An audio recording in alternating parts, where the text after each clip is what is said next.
და ნინადროა მოვიწვიოთ ჩვენი სტუმრები, ენმედიცის კლინიკის ექიმები, ქალბატონი თამარ კუპრეიშვილი, ენდოკრინოლოგი, მედიცინის დოქტორი და ქალბატონი ანა ჯაბაური, კარდიოლოგი, მედიცინის დოქტორი, პროფესორი. სტუმრებს თხოვთ სტუდიაში. მოგესალმებით. მოგესალმებით. გამარჯობათ, მოგზანდით.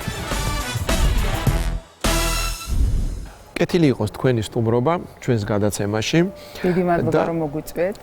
ჩვენ ყოველთვის გვიხარია პროფესიონალების სტუმრობა და ვსაუბრობთ ყოველთვის ჩვენი ტელემაყურებლებისთვის საინტერესო და აქტუალურ თემებს. მაგრამ სანამ დავიწყებთ საუბარს, გთხოვთ მიირთვათ წყალი მთის, რომელიც არ შეიცავს ბრომაც. ქალბატონო თამარ, მოდით სანამ უშუალოდ ფარისებრ ჯირკვლის ფუნქციებზე გადავალთ, მოდით ჩვენს ტელემაყურებელს აუხსნათ თუ რატომ არის საჭირო ეს შინაგანი სეკრეციის ორგანო და ზოგადად რა ფუნქცია აკისრია მას ჩვენს ორგანიზმში. ფარისებრი ჯირკვალი ამის მიერ გამომუშავებული ჰორმონების საშუალებით არის ერთ-ერთი მთავარი მარეგულირებელი ორგანიზმის სხვადასხვა ფუნქციის. მათ შორის, რადგან დღეს ჩვენი თემა არის გულსისხლდე დაავადებები და ფარისებრი ჯირკვალი, აღნიშნავ, რომ გულსისხლდე სისტემაზე აქვს უშუალო გავლენა ჰორმონების საშუალებით, რომელიც გამომუშავდება ფარისებრ ჯირკვალში ჰიპოფიზის ჰორმონის, თირეოტროპული ჰორმონის საშუალებით. თირეოტროპული ჰორმონი უფრო ცნობილია TSH-ის სახელით. ფარისებრ ჯირკვალში გამომუშავდება ძირითადად თიროქსინი, რომელიც შემდგომ თირკმელში, ღვიძლში, თირკმელზედა ჯირკვლის ქერქში, ჰიპოფიზში, კუნთებში გარდაექმნება მის აქტიურ ფორმად, ტრიოთირონინად.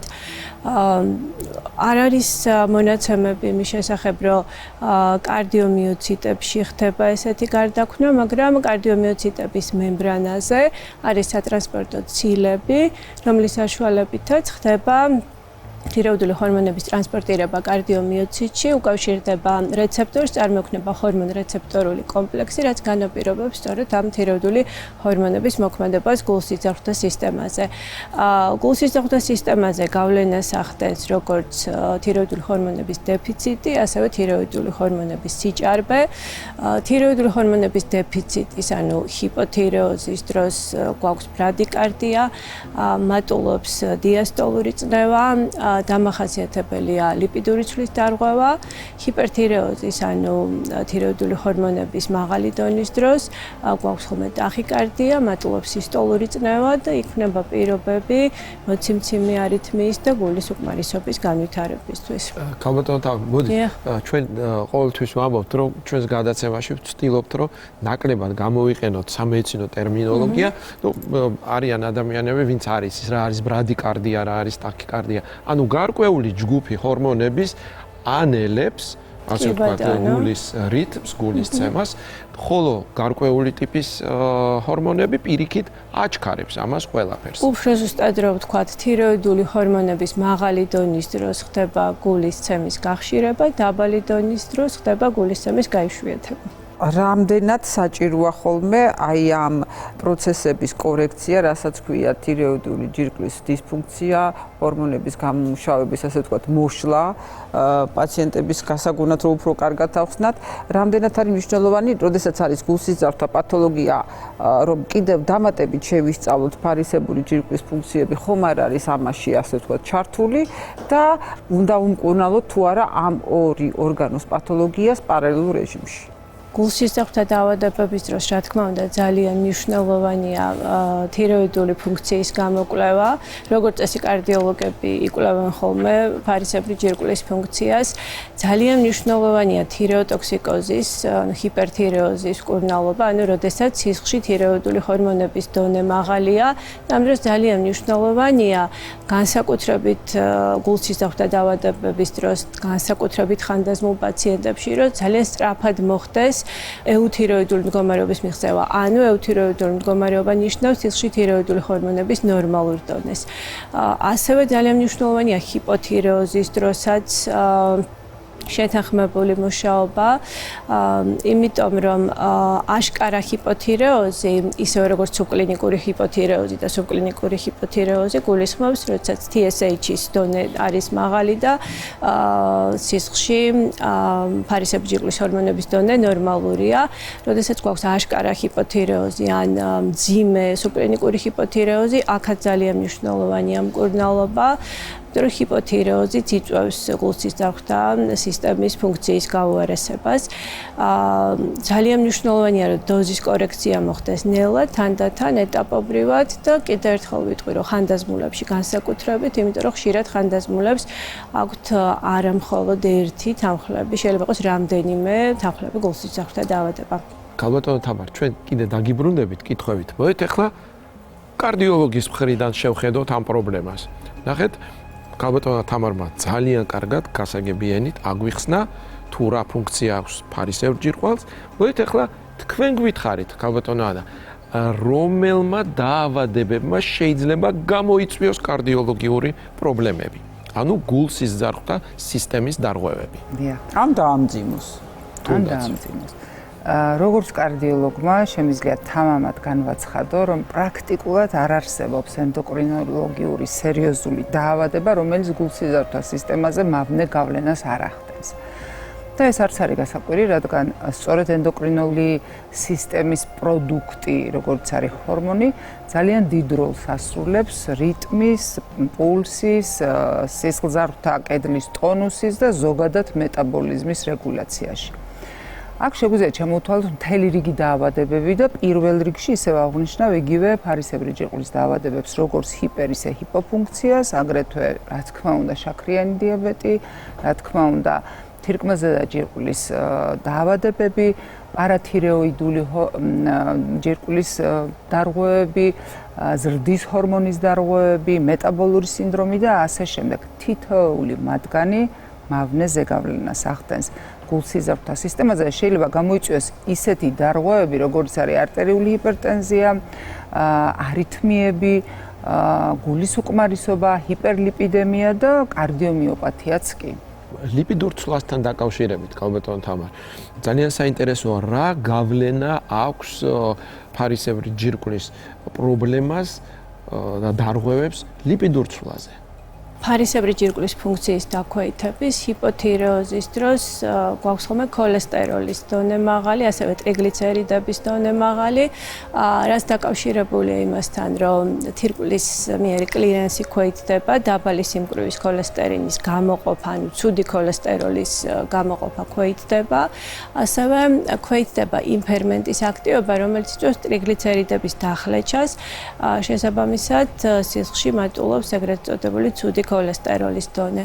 იმდენად კავშირშია ჰიპოთირეოზი და ლიპიდური ცვლის დარღვევა, რომ მე მაგალითად ჩემი კოლეგებისგან, უფროსი კოლეგებისგან მომისმენია, რომ როცა ვერ განსაზღვრავდნენ სისხლში თირეოიდული ჰორმონების დონეს, როცა არ იყო ამის საშუალება ლაბორატორიულად, აკონტროლებდნენ ქოლესტეროლის დონეს და ამის მიხედვით ხდებოდა წამლის დოზის კორექცია. იმდენად მჭიდრო კავშირია. და რამდენად მნიშვნელოვანია, ძალიან ხშირად პაციენტებს აქვთ ესეთი ალგორითმი მკურნალობის, რომ კარდიოლოგით დამეთანხმება და ენდოკრინოლოგიც, ეს რაღაც სურდო გრიპივით უყურებენ, რაღაც კურსი ჩავიტარე და მოვრჩი. და როგორც წესი, დაავადებების უმეტესი ნაწილი, რომელიც ასაკთან ერთად თავს იჩენს, ეს არის ქრონიკული და სიცოცხლის ბოლომდე ჩვენ ხდებით ამ დაავადებასთან ერთად თანაცხოვრებას ვსწავლობთ. და რამდენად ხშირად გიწევთ ხოლმე პაციენტებისთვის იმის ახსნა, რომ როდესაც ეს პათოლოგიები თავს იჩენს, ამას უნდა ყოველდღიურ რეჟიმში რუტინული მკურნალობა სიცოცხლის ბოლომდე. და რამდენად ხშირად გიპროტესტებენ ხოლმე ამას პაციენტები. იცით რა, ცნობადობა ასე თუ ისე ბოლო წლებში ფარისებრი ჯირკვლის დაავადებების მიმართ გაიზარდა. რა თქმა უნდა, არის პაციენტების ნაწილი, რომელიც იწყებს მკურნალობას, მერე წყვეტს, მერე თავს იქნობს თუდად და ხვდება, რომ მკურნალობა არ უნდა შეწყვიტოს, მაგრამ მაინც მგონია, რომ ფარისებრი ჯირკვლის პათოლოგიებთან დაკავშირებით ცნობიერება არის საკმაოდ ამაღლებული და ну შეიძლება იყოს 1-2 ეპიზოდი რომ შეწყვიტა ადამიანმა მკურნალობა, მაგრამ ძირითადად ჰიპოთირეოზის გამო მკურნალობენ. უბრალოდ აღსანიშნავია, რომ ჰიპოთირეოზის დროს სიმპტომები ვითარდება ხოლმე ძალიან ნელა, თანდათან ისე რომ შეიძლება ადამიანი საერთოდ ვერც მიხვდეს ამ ცვლილებას და ხშირად დიაგნოსტირება ხდება ხოლმე დიდი ხნის შემდეგ. ამიტომ მნიშვნელოვანია ალბათ, როცა ჩდება ესეთი ჩივილები, როგორც ეს სისუსტე, დაღლილობა, გულის რითმის დარღვევა, აუცილებლად გავიკონტროლოთ ფარისებრის ფუნქცია, წონის მატება, წონის კლება, ასევე დაკავშირებულია ფარისებრის ფუნქციის დარღვევასთან და სიმპტომების გაჩენის შემთხვევაში ძალიან მნიშვნელოვანია, რომ გავიკონტროლოთ. და რამდენად არის შესაძლებელი, რომ თუ პაციენტი არ მიიღებს ფარისებური ჯირკვლის თუ ნებისმიერი ენდოკრინული დარღვევის შემთხვევაში შესაბამის პრეპარატებს, რომ მხოლოდ კარდიოლოგიური პრეპარატებით მოხდეს ამ პაციენტის, ასე ვთქვათ, წესრიგში მოყვანა. დიახ, ნინო თქვენ შესანიშნავად იცით ეს ყველაფერი დავლაპარაკოთ. ეხლა ჩვენ პაციენტებისთვის საუბრობთ, კი ბატონო. და ალბათ დამეთანხმებით, რომ როდესაც მაგალითთვის ავიღოთ არითმია, რომელიც შეიძლება იყოს როგორც ტაქიკარდის, ანუ აჩქარებული პულსის, ისე ბრადიკარდის, ასევე ექსტრასისტოლების, ანუ ეგრეთ წოდებული ამოვარდნები, როგორც პაციენტები უწოდებენ ალორიტმის ტიპის, ანუ სახიფათო, ასევე რაც ხალხში არის მოციმციმი არითმიის სახელწოდებით ცნობილი, წინაგულთა ფიბრილაციის ჯერ პაროქსიზმული, მერე მუდმივი ფორმა, ერთ-ერთი გართულება და ერთ-ერთი გამოვლენა ხანდახან ფარისებრი ჯირკვლის დაავადების, იქ გულსიზარდთა სისტემის დაავადება არ გვაქვს, მაგრამ ანუ ელექტროფიზიოლოგიური კი არ არის ეს პრობლემა, არის ჰორმონული პრობლემა. ცხადია, ამ დროს მხოლოდ ანტიარითმული პრეპარატებით ვერ მივაღწევთ შედეგს. არის შემთხვევები, თუ კი კარდიოლოგმა არ შეამოწმა TSH და მე როგორც კარდიოლოგი რუტინულად ყველა პაციენტს უმოწმებს აბსოლუტურად, თუ არ შეამოწმა და ჩათვალა, რომ ეს არის არითმია, კარდიოვასკულური სისტემის დაავადება და აგრესიულად გაზარდა დოზები ანტიარითმული, ასეთ შემთხვევაში ვიღებთ ცუდ შედეგს, ანუ ან აბსოლუტურად უეფექტოა, ან სუბოპტიმალური შედეგია და აგრესიული ზრდა დოზების მოგეხსენებათ ჰემოდინამიკის დარღვევას იწვევს. ამიტომ მხოლოდ იმ შემთხვევაში არის ოპტიმალური შედეგი მოსალოდნელი მკურნალობისა, როდესაც თავიდანვე ენდოკრინოლოგი და კარდიოლოგი ერთობლივად შეადგენენ მკურნალობის გეგმას. ამ შემთხვევაში როდესაც კარდიოლოგი ნიშნავს ანტიარითმულს და ენდოკრინოლოგი პარალელურ რეჟიმში ნიშნავს ჩანაცვლებით ჰორმონალურ თერაპიას, ნელ-ნელა პრობლემა გვარდება და ხანდახან აბსოლუტურად საკმარისია ჰორმონალური ბალანსის აღდგენა იმისთვის, რომ პაციენტს არითმია მოეხსნას და აღარც დასჭირდეს ანტიარითმული პრეპარატები. ანუ შეიძლება ასე ჩავთვალოთ, რომ და ეს ალბათ მთავარი გზავნილი იქნება ჩვენი ტელემაყურებლებისთვის. მოდით თქვენ ორივემ გააჟღერეთ, გაახმოვანეთ ეს ყველაფერი, მაგრამ მე ასე ჩამოვაყალიბებ კითხვას. რისთვის უნდა იყოს მზად პაციენტი, როდესაც მიდის კარდიოლოგთან, მაგრამ პარალელურად იცის, რომ მას აქვს ენდოკრინული დარღვევები და რისთვის უნდა იყოს მზად იგივე პაციენტი, როდესაც მან იცის, რომ მას აქვს ენდოკრინული პრობლემა და მას დაჭირდება უნებრივია კარდიოლოგის კონსულტაცია. აი, როგორ უნდა მომზადდეს ამ შემთხვევაში პაციენტი? ალბათ კითხვა ორივესთან. ბატონო, ჯერ პირველ რიგში ალბათ უნდა მოხდეს დიფერენცირება სიმპტომები, რომლებიც გვაქვს დაკავშირებულია თიროიდული ფუნქციის დარღვევასთან თუ გულსისხლთა სისტემის დაავადებასთან. თუ მაქვს თირეოტოქსიკოზი, ჰიპერთირეოზი და მაქვს ტახიკარდია, რა თქმა უნდა, პირველ რიგში კარდიოლოგის ჩართვამდე შევეცდები, რომ აღვადგინო ეუთიროიდული სტატუსი, ანუ თიროიდული ჰორმონები მოვიდეს ნორმაში. ამის შემდეგ თუ სიმპტომი გულისცემის გახშირება ტახიკარდია გრძელდება, რა თქმა უნდა ჩავრთოთ კარდიოლოგი. ასევე ჰიპოთირეოზის შემთხვევაში შეიძლება იყოს გულის რითმის დარღვევა. ამ შემთხვევაშიც თუ აღვადგინეთ ჰორმონების ნორმალური დონე და გრძელდება სიმპტომი, რა თქმა უნდა ჩავრთოთ კარდიოლოგი. და მზად უნდა ვიყოთ, რომ დიდი ალბათობით ლიპიდური ცულა იქნება დარღვეული და ხშირად გვჭირდება ხოლმე სტატინის დამატება. ანუ ანტიჰიპერლიპიდემიური მკურნალობა. მე დავამატებდი იმას, რომ თუ პრობლემა არის სერიოზული და ეს არ არის სუბკლინიკური ფორმა, თავიდანვე ჯობია ერთად განსაზღვრა მკურნალობის სქემა კარდიოლოგმა და ენდოკრინოლოგმა, რადგან ისეთი სერიოზული გართულებები, როგორც არის მაგალითად წინაგულთა ფიბრილაცია, თირეოიდული კარდიომიოპათიანიც არაერთი პაციენტი მყოლია, რომელიც ფაქტობრივად დილატაციური კარდიომიოპათიის სურათს იძლევა როგორც ობიექტურად, ასევე სიმპტომატიურადაც და თუ დროულად არ ჩავთეთ კარდიოლოგიც, ჯერ ერთი შეიძლება შეუქცევად იცვლებები განვითარდეს პარალელურ რეჟიმში თუ არ მოხდა სერიოზული პათოლოგიების მკურნალობა. და მეორეც, გულსიზარდთა სისტემა არის ძალიან სენსიტიური ჰორმონალური ბალანსის თუ დისბალანსის სწრაფი ცვლილების მიმართ. ამიტომ ენდოკრინოლოგმა, ჩემი აზრით, უნდა მოახდინოს ძალიან ფრთხილი ტიტრაცია დოზის, ძალიან ფრთხილად შეცვალოს ჰორმონული ფონი, რომ არ მოხდეს არითმის კიდევ უფრო გაღრმავება და არტერიული წნევის ციფრების უფრო მეტი მერყეობა. და ჩვენ აქ ჰიპო და ჰიპერთირეოზზე გვაქვს საუბარი აუტოიმუნური თირეოიდიტების დროს თუ არის დაინტერესებული გულსიზარდთა სისტემა. აუტოიმუნური თირეოიდიტის შედეგად შეიძლება გქონდეს განვითარებული ჰიპოთირეოზი, რა თქმა უნდა, ამ შემთხვევაში გულსიზარდთა სისტემის მხრივ სიმპტომები გვაქვს. თუ არის აუტოიმუნური თირეოიდიტი, ისე რომ კლინიკურად არ გვაქვს არც ჰიპოთირეოზი, უბრალოდ ანტისხეულების დონეა მომატებული, მაშინ შეიძლება სიმპტომები არ გქონდეს ადამიანს გულსიზარდთა სისტემის მხრივ, მაგრამ თუ თირეოიდული ჰორმონების დონე დაირღვა, როგორც წესი, სიმპტომები გვაქვს.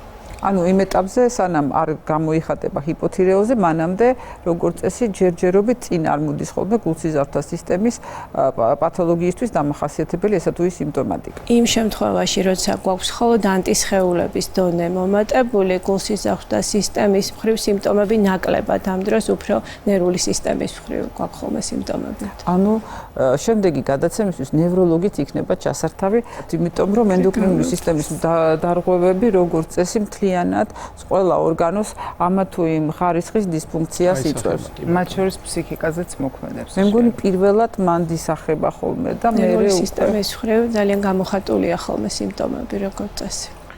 ასე რომ ჩვენმა ტელემაყურებელმა ყოველთვის უნდა გაითვალისწინოს, როდესაც საკითხი ეხება გულსიზრდთა სისტემის დარღვევებს, ენდოკრინული სისტემის დარღვევებს, აუცილებლად კომპლექსურად უნდა შეფასდეს ეს ყველაფერი და მზად უნდა იყოს იმისთვის, რომ მოისმინოს ყველა კომპეტენტური ადამიანის და პროფესიონალის რჩევა დარიგება. და რაც უფრო გულისყურით მიადევს თავის ორგანიზმის ცვლილებას, მით ნაკლები სპეციალისტის ჩართულობა მოუწევს შემდგომში განკურნებისთვის. მადლობა უთხრათ ჩვენ სტუმრებს, ძალიან საინტერესო საუბრისთვის. ეს ყველაფერი მოვლადია, განკურნებადია და შესაბამის სპეციალისტებს და კლინიკას თუ მიმართავთ, პრობლემებსაც აიძილებთ თავიდან. დიდი მადლობა სტუმრობისთვის.